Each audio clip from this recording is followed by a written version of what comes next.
I honestly wouldn't take any of those risks for my lovely geckos just because I can save a couple bucks.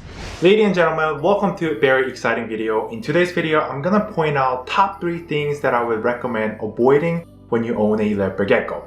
Since I started this channel, I realized I shared a lot of things for leopard geckos and how to raise, but never actually tell you guys what you need to avoid. I always try to cover things that are positive and nice to hear, but because I still see some people using wrong items in the social media, I decided to create this video so at least my Geckopia fans are aware what you should avoid and be the good parents for your lovely geckos.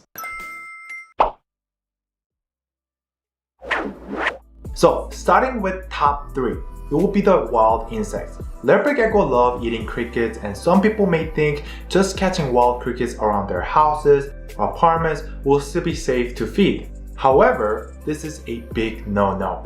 Reason why I don't recommend this is because you don't know what they may have in their stomach or their body. I get it. In wild environments, leopard geckos just hunt anything in the nature. It is true. But what we need to know is around houses and apartments, sometimes these insects could carry pesticide in their body, and think what would happen when they consume those crickets.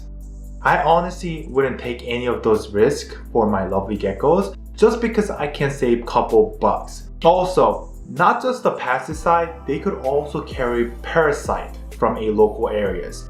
And when those goes into their tummy, things can get really bad. Second thing I will avoid is the basking birds. Don't get me wrong, these birds are great for reptiles, but for leopard geckos, I doubt it. Leopard geckos need belly heat to digest, not heat that are above the ceiling. When you place a bird over the ceiling, do you think this could give them a nice warm belly heat for leopard geckos? It could be, but would it be effective in every ways? I don't think so. There are a couple ways to do it, but many of new leopard gecko owners doesn't do research deep enough to understand how to use the basking bird properly.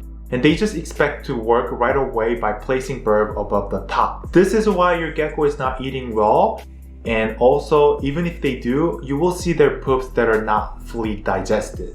So if you don't know how to use it correctly for leopard geckos, just go with the heat method. They're super easy and you just match it to 90 Fahrenheit.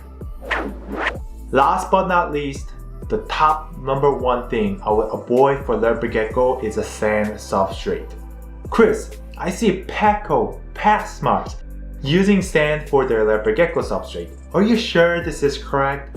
Well, this can be a little bit vague because not every geckos will have same issue with the sand substrates.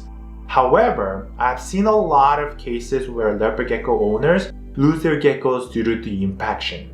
Although leopard geckos are naturally from the desert area, they don't have the best digesting system, and that's why these geckos die from the impaction. Because when they try to hunt mealworms that are on the sand, sometimes they swallow a chunk of those sands when they miss the target. And over the long period of time, these sands could possibly stay in their tummy and compel, and that would cause the compaction.